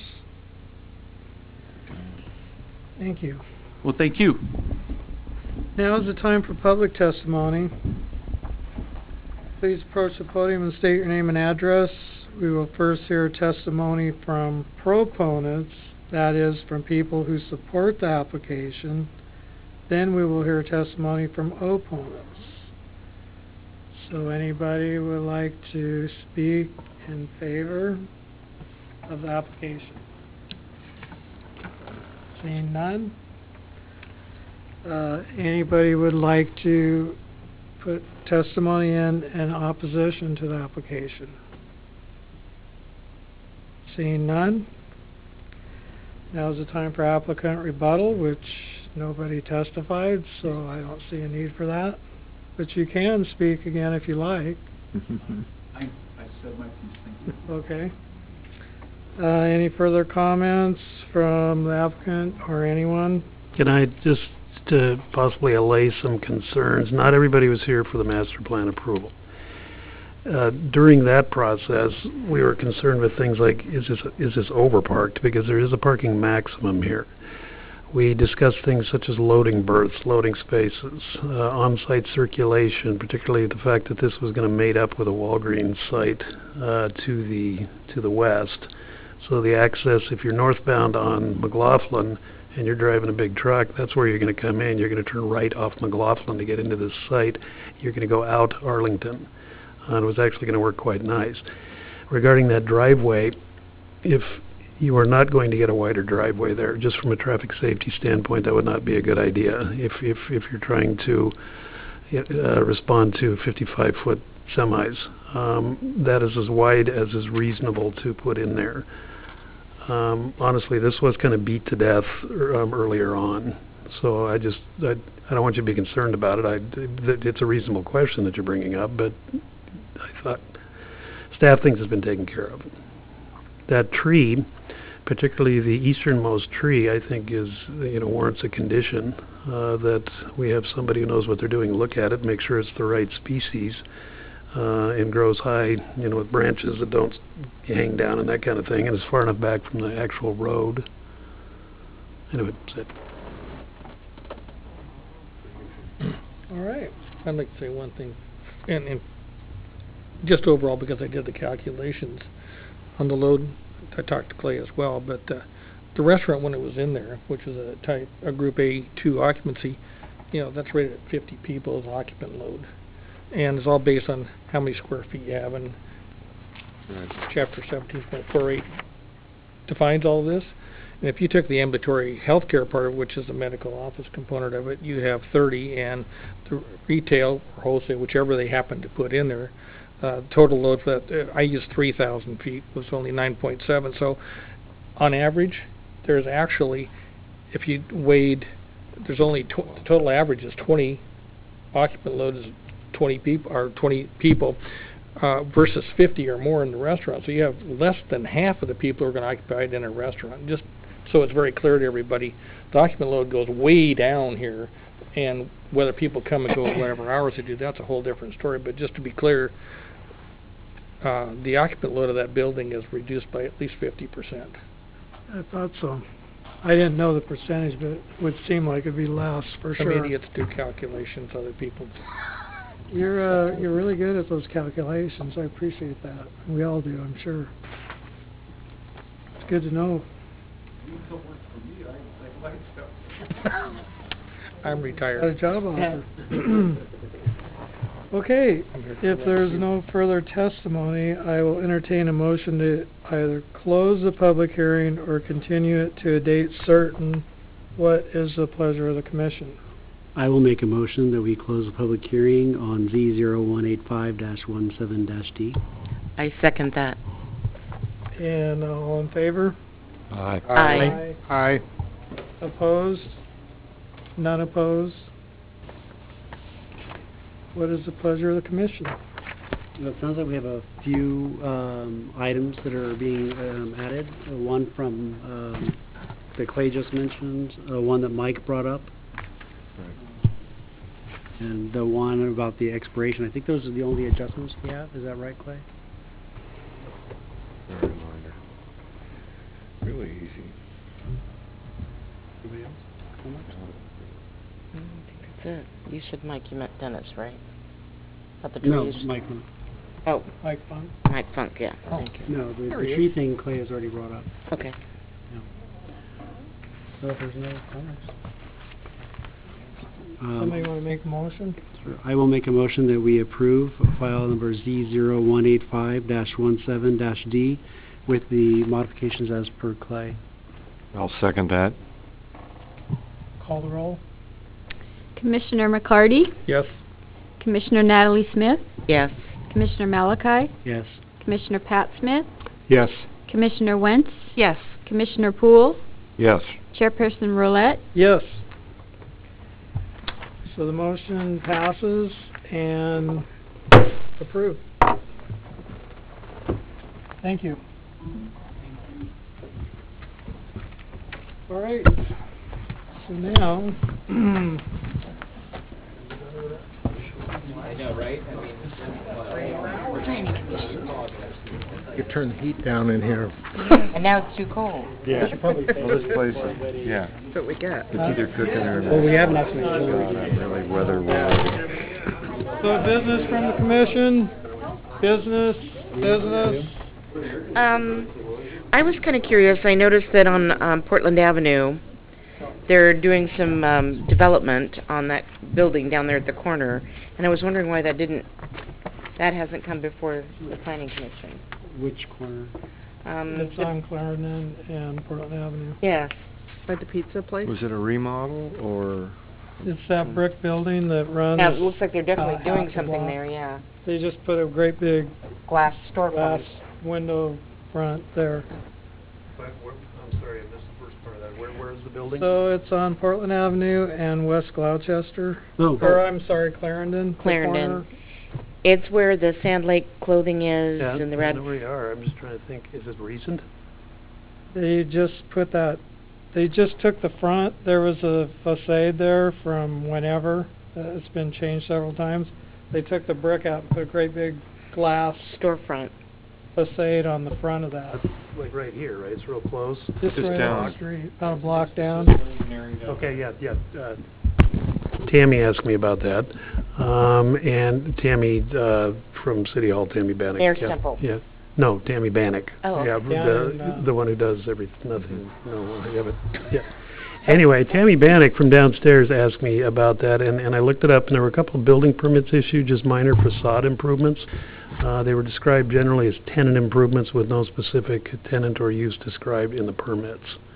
And so because of that, I couldn't tell her what it was for or who it was for, because that hadn't been determined yet. Yeah, it's got a nice glass storefront. It's all Yeah, glass now. right, and that's, I mean, they got permits for that, Okay. but what's gonna go in it, we don't know yet. Hadn't that window broken? Didn't they have to replace that window? I don't know, I remember it like... The storefront that's there now is a new design than what it was prior. Yeah. Yeah, they had, well, it had, you know, I'm sure there's been many uses for that building. The facades change on old buildings a lot. Mm-hmm. But that seems like a really major change to take that whole front facade off of that one space and put a glass It's all completely glass from now. floor to ceiling Mhm. facade on that. Yeah, it would have been nice to have that come before the committee or be checked against some kind of Main Street plan or something like that. But unfortunately, that's the kind of thing that just gets issued sometimes, and that's it. It's out the door and it's done. Is there a tool when building my only reason is, and it's not so much a concern, is we are now looking at our downtown revitalization and any major improvements. We want to kind of hopefully tie in with what we're trying to do on Portland Avenue with the revitalization. Right, I would think so. So I think, if there's any way that we can get some sort of heads up, or if they, you see what I'm trying to say? I don't know if there's some sort of way that we can... No, because I think I do understand, and it's unfortunate that this building permit got issued, frankly, because visually it's, pretty significant. It is. And what I can do, although it might slow people down a little bit, is just put a blanket hold on every building permit that comes in along Portland Avenue, just to give me a chance to look at it, because I didn't see this one. It just came across the Fellow counter. commissioners, what do you think? It's not the end of the world. It might slow somebody down a day. Can you do that? We can just say... The computer. Just a couple of keys in the Well, computer. I just want to make sure that whatever's going on, that it's going to be tying in with what they're trying to do with the revitalization.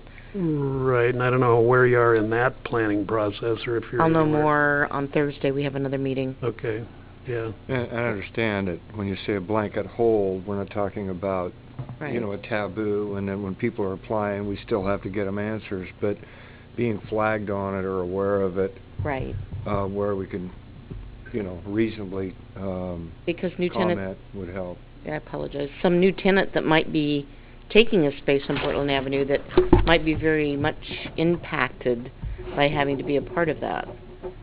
Well, to be honest, I think more important than whether it complies with the new plan that's not done yet is whether it complies with our current existing code exactly in regards to facade and front street code. And also some solar issues and implications as well. But yeah, so Clay, I think if you want to flag things on Portland Avenue to make sure that you see them, I think that's probably a good idea. Not everything is necessarily going to come before you. No, right? No, I understand that. Bear in mind that to do that, just because they're polygons, I'm probably going to end up getting a block or two off of Portland from time to time when I do that. Well, yeah. We're not asking to stop it. We're just asking you're aware of them, right? Well, You I need flag to. it so they have I to need go to through hold you. them. Yeah. Hold them. Before Route them it's to me. issued. Route them to me. Yeah. Yes, please. Just flag it so he has to see it before it goes out. I think that would be good. This isn't going to go on forever, but anyone that's going to be, like I said, be a new tenant there, I want them to be a part of the revitalization and know how that's going to impact whatever their business storefront's going to be, or what it should be in order to tie in. Yeah, the timing. And it's not for the entirety of Portland Avenue. They haven't pinned it down, specifically, but it's anywhere between. It's not past.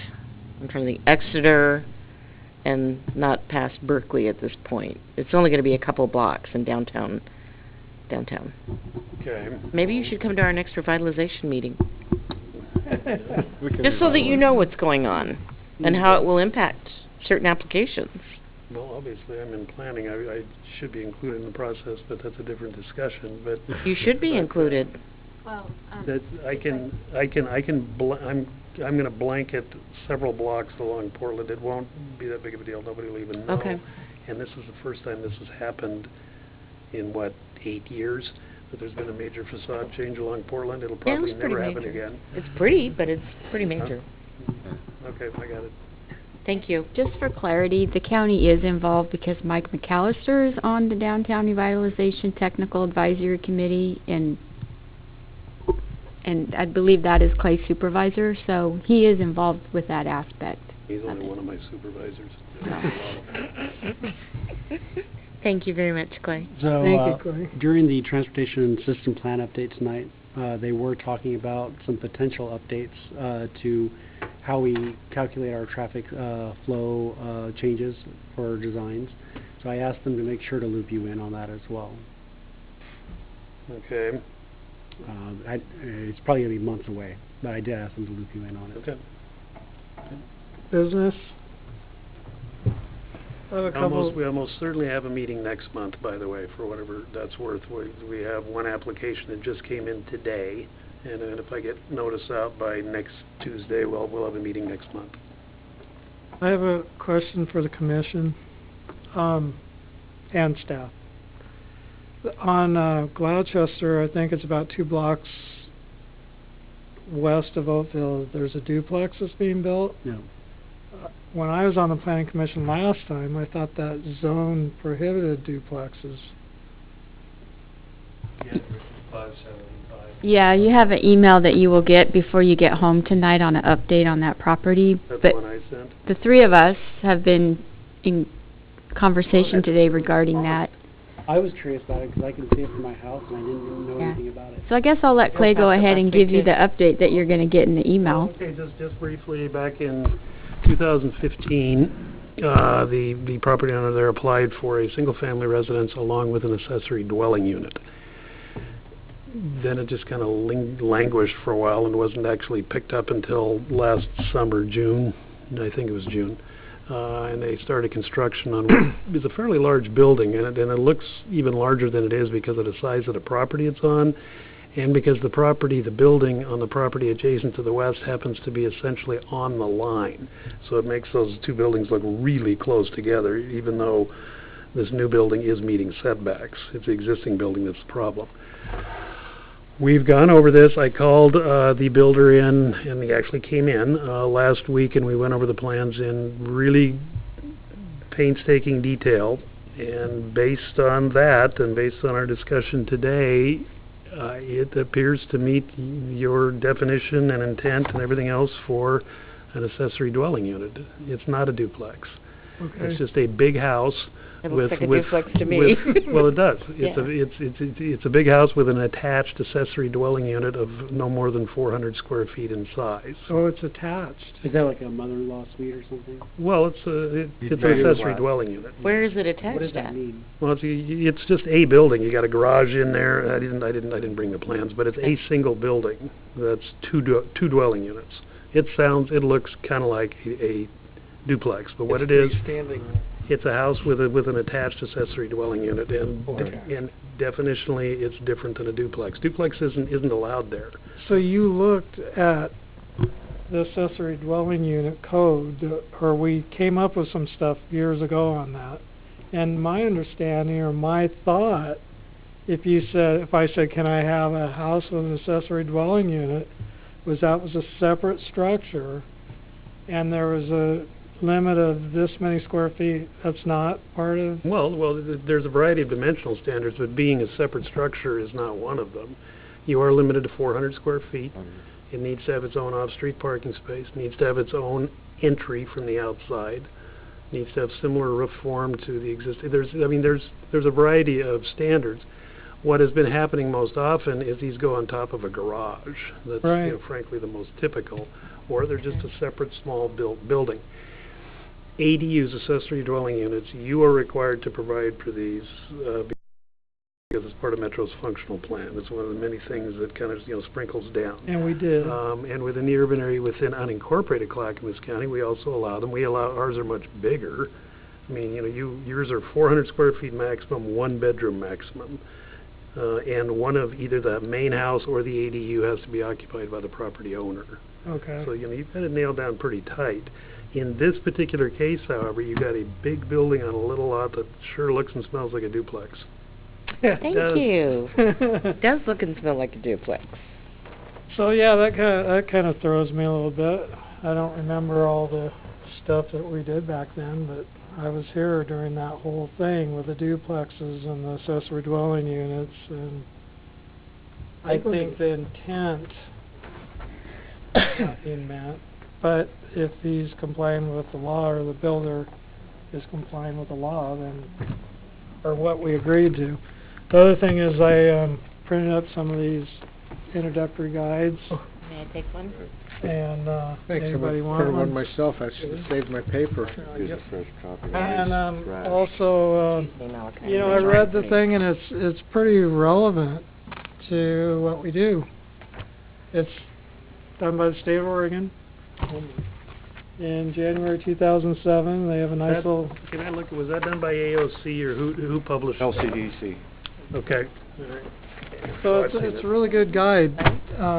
You want one? You read through it.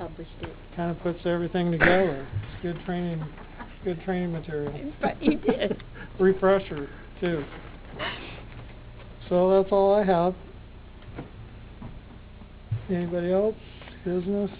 I'd just like to say I've gone through a lot of these. I'm new, so to the the commission, but I have to tell you I've gone through a lot of these documents and drawings and specs that Clay puts out, and I have to tell you, I wore my pin today. 45 years in construction.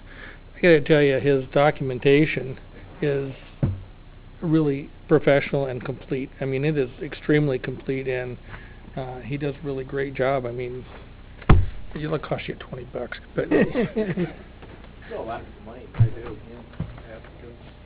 Yeah. And, I appreciate very much that you're that technical. You may get over that. Okay. Anything else? Shall we adjourn? Do we have to call a roll for that? Let's make a motion to adjourn. Make a motion that we adjourn the meeting. I second the motion. And all in favor? Aye. Opposed? None opposed? Meeting's adjourned. Thank you.